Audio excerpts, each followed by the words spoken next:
Welcome back. Cain has just been put through the ringer, as Bastila has been taken from him by Darth Malak, and he has discovered his true identity as Darth Revan. I've given you my thoughts on this in the last video, and I'm not really going to talk about it much anymore, except for the fact that as a consequence of what I said, I am going to continue referring to Cain as Cain. I'm not going to call him Revan. Well, at least in most cases. Right now we're on the planet Yavin. We're about to go out and see our friend Suvam Tan.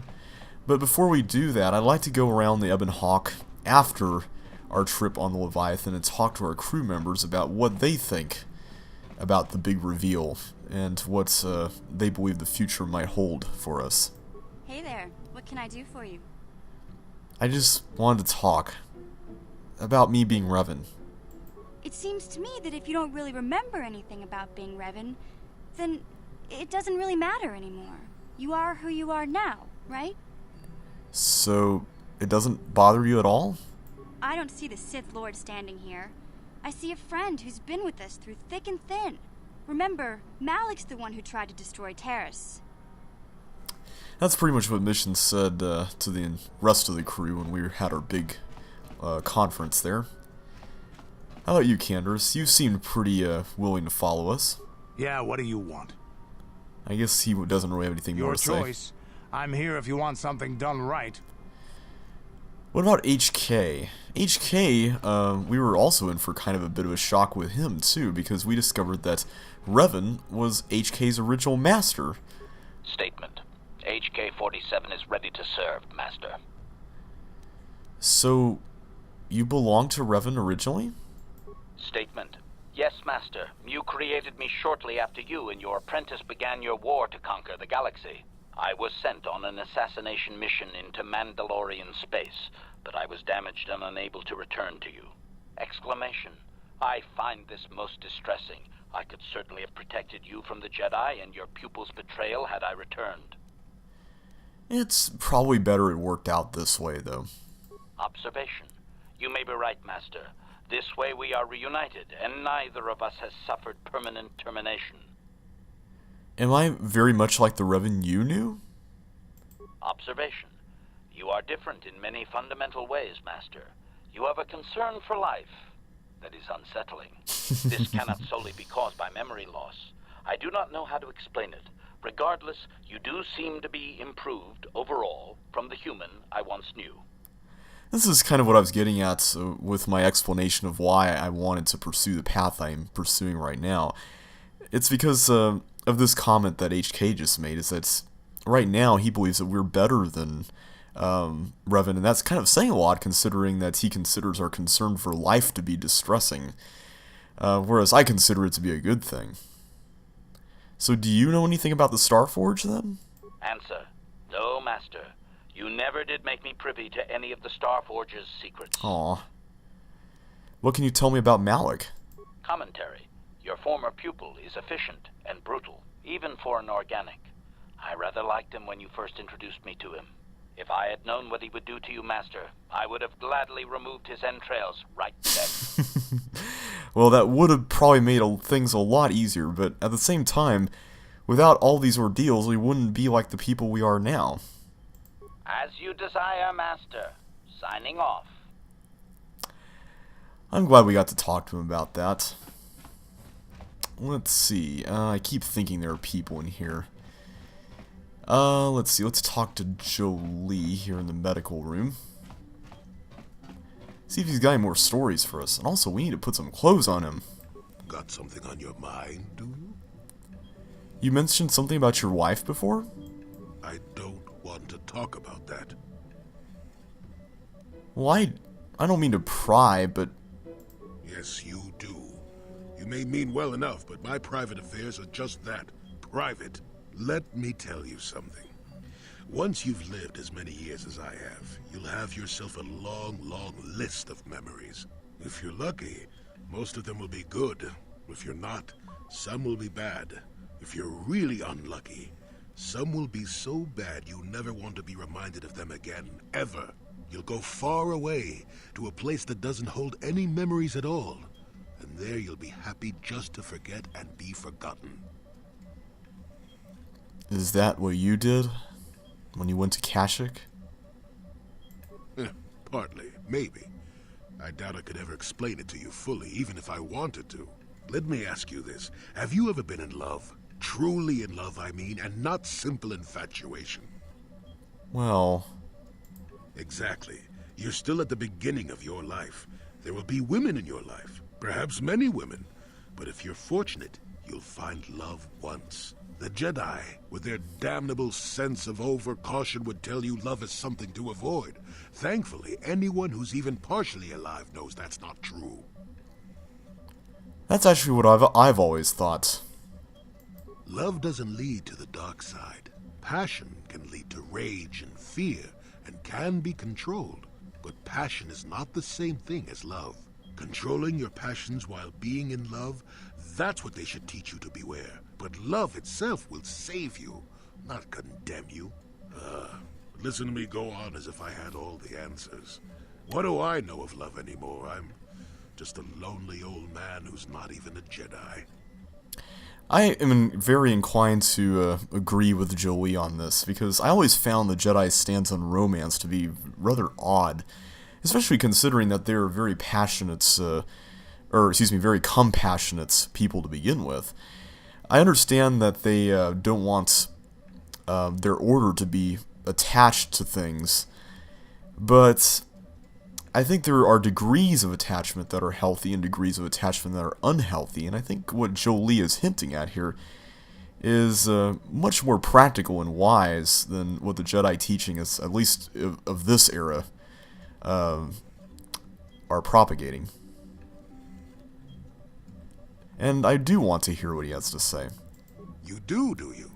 I wouldn't listen too closely. I'm no authority on anything. I just think that the greatest things in life shouldn't be avoided because they come with a few complications. Love causes pain, certainly. Inevitably, love is going to lead to as much sorrow and regret as it does joy. I suppose there are perfect, eternal loves out there, but I haven't seen any. And how do you deal with the bad part of love is what determines your character. What determines the dark side's hold over you. That's a very good point. Kind of reminds me of the C.S. Lewis quote, "To love anything at all is to be vulnerable." And perhaps the Jedi just thought that the risk was just too much. But I'm inclined to agree with Jolie on that count as well. So what happened between you and your wife, then? I haven't changed my mind. I'm still not going to talk about it. You go and find your own love if you want to know so badly. I'll tell you one thing. Sometimes, no matter how hard you try, you and the one you love simply aren't meant to be together. The trick is to know when that is. To know when it's time to fight and when it's time to part ways. There I go, waxing philosophical again. Somebody blast me already. Let's get going before I start talking in riddles, damn it. Interesting. Can we talk to him anymore? Got something on your mind? Nope. Oh, I get it. Alright. Well, hopefully we can learn more about his story in the future. I think Jolie's backstory is probably my favorite out of all the characters. I really do enjoy his perspective a lot. Let's talk to Juhani, because we have not heard a single word from her during the big conference with everybody, and I think the reason for that is because Juhani was added to the game later than everybody else and didn't get actual dialogue in that part. How can you possibly be Raven? The Jedi whose troops saved me on Taris. It was Raven, leading an army out to defeat the Mandalorians. It was you. I knew when I heard that you had become the Dark Lord of the Sith, that something was wrong with it. The man who saved me could never go completely to the dark side. I regret any of the harm I may have caused. It is good to know that you have truly changed. It gives me hope. I do not think now that I will fall to the dark side. I only have to look at you and follow by your example, and there is no way I can fail. Well, overconfidence can also lead to the dark side, though. Yes, that is true. I suppose you would know better than I. I will never forget what you did for me, even if you do not remember it. How may I be of assistance? I was wondering if we could talk. What is it you would like to speak to me about? Oh, I guess that's it. Of course. Alright, that's another reason why I want to pursue the White Path, is because I really do enjoy Juhani's backstory. It's a very tragic backstory, but ultimately I do want to be a role model for the other people in my ship, and especially somebody like her who has struggled with going to the dark side, and who is trying to stay away from that path. Zalbar, do you have anything to say, Big Z? How do you feel about me being Revan? That's pretty much what I thought he'd say.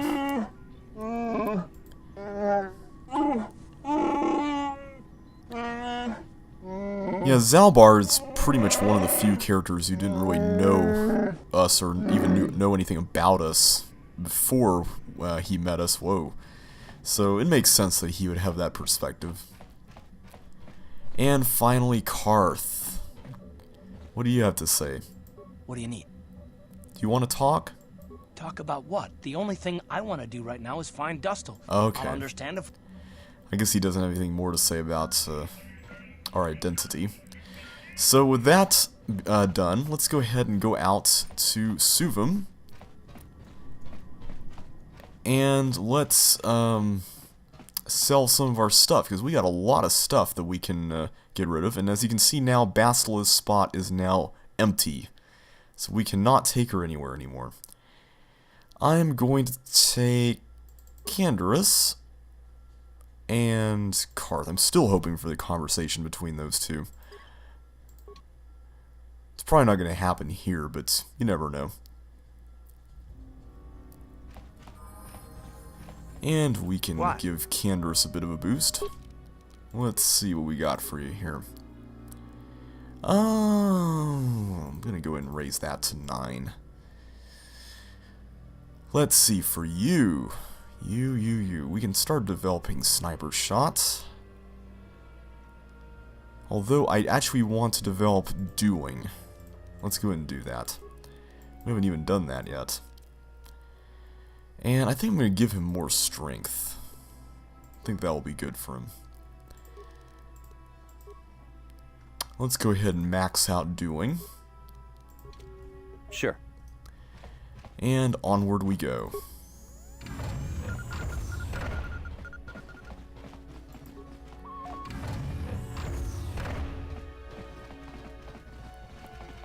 Hopefully those Trandoshans aren't here again. Thankfully it doesn't look like it. How's it going, Suvum?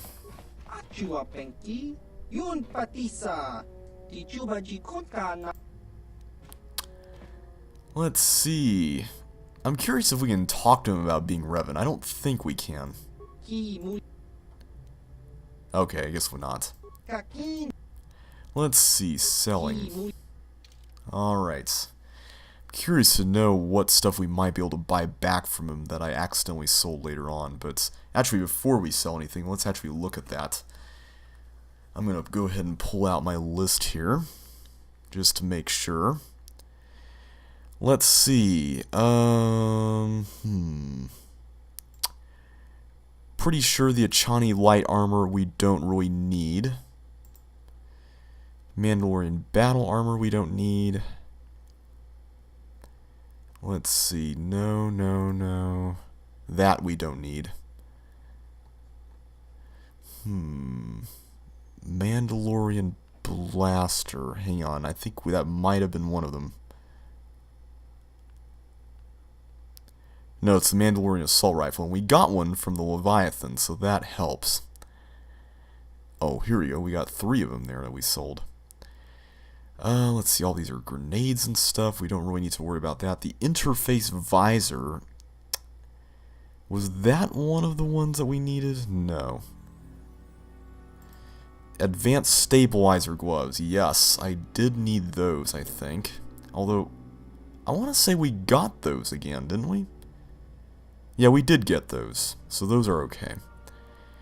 So no more gloves. Implants. What do we have in the way of implants?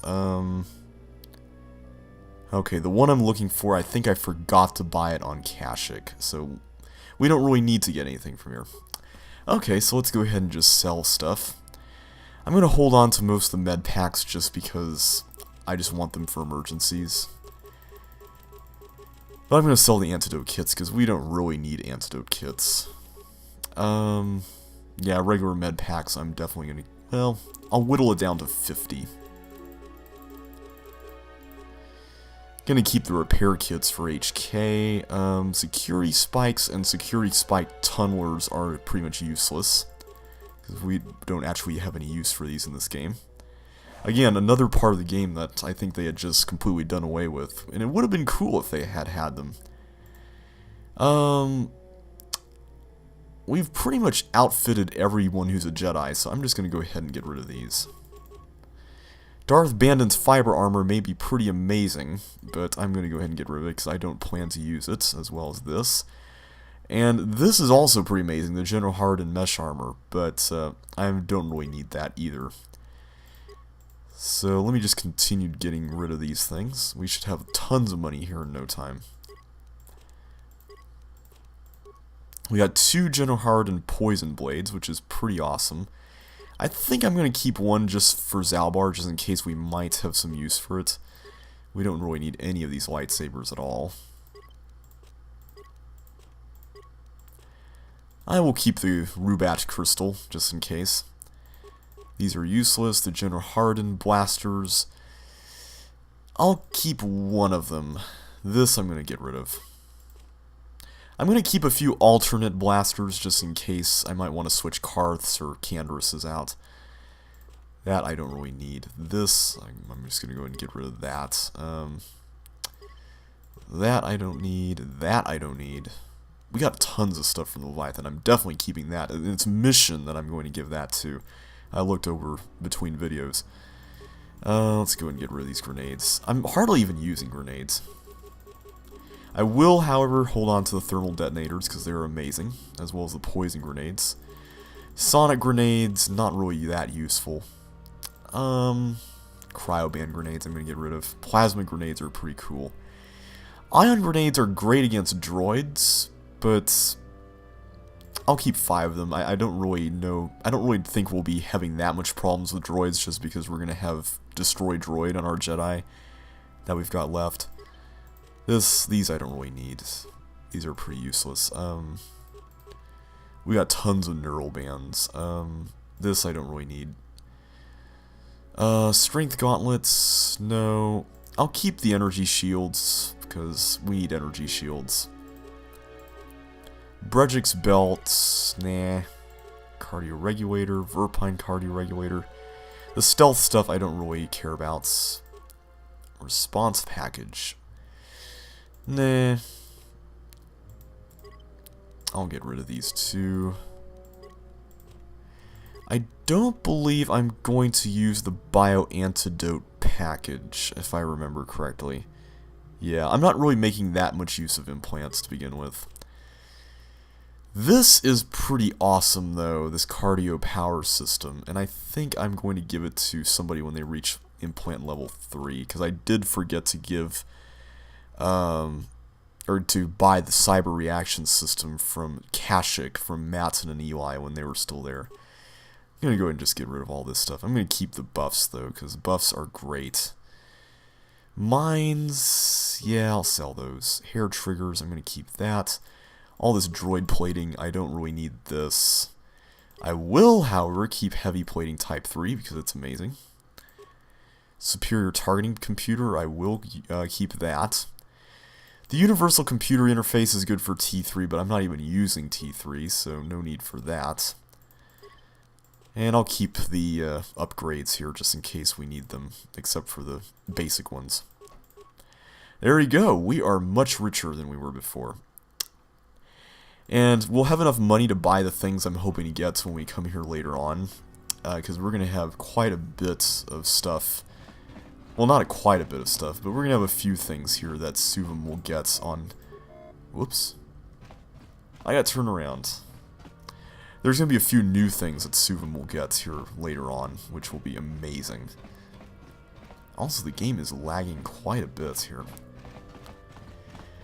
Anyway, that's all the selling that we need to really worry about for now. And at this point, I think we will go ahead and make our way onward to Korriban. But before we do that, I'm just going to go ahead and equip Mission with that Mandalorian assault rifle. Let's see, whoops, let me actually do the equipping first. Let's see, Mission, let me give you this. And, I want to say, let me see if we can actually just transfer all the upgrades from the bowcaster over there.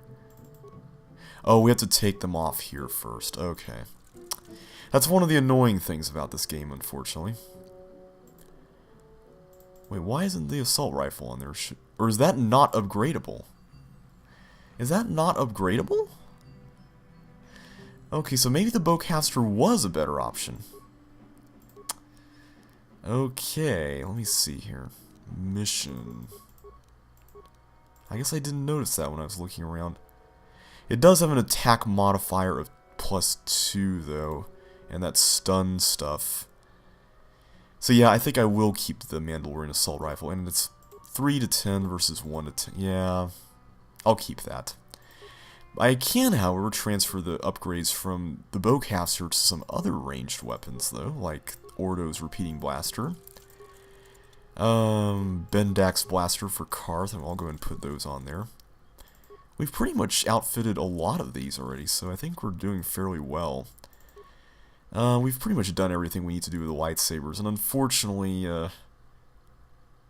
Oh, Jolie! Right! We need to equip Jolie with all of his stuff again, don't we? Let's go and do that. I completely forgot about that. Except I sold his lightsaber. Right.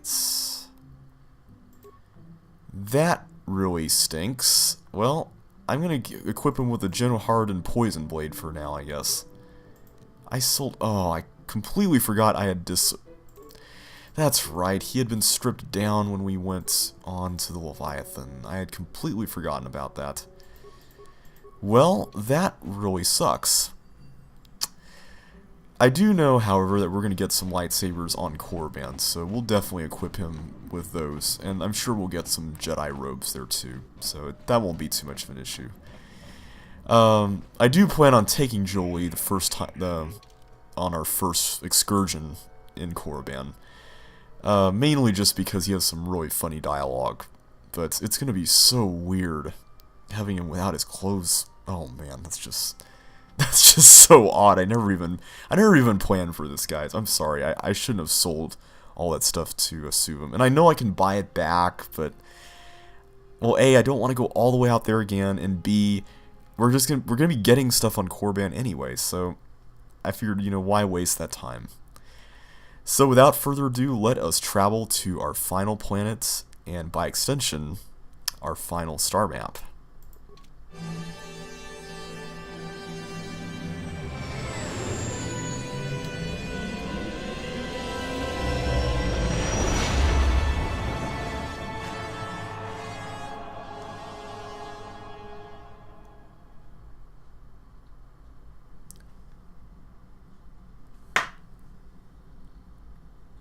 Another dream, once again.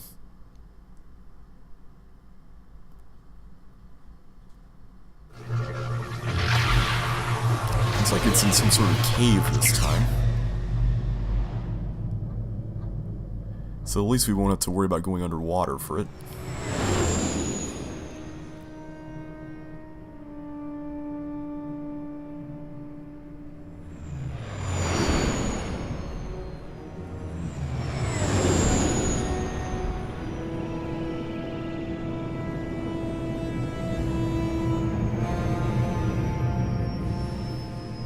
Korriban looks to be quite a beautiful planet. I was actually kind of pleasantly surprised, because I figured it would be very desolate and dark. And I didn't expect it to have such a beautiful sunset and some really spectacular vistas. Bastila is not here to give us her commentary on the star map, but that's alright. It looks like we got a general idea of what the area with it is like. So let's go ahead and head out in the next video.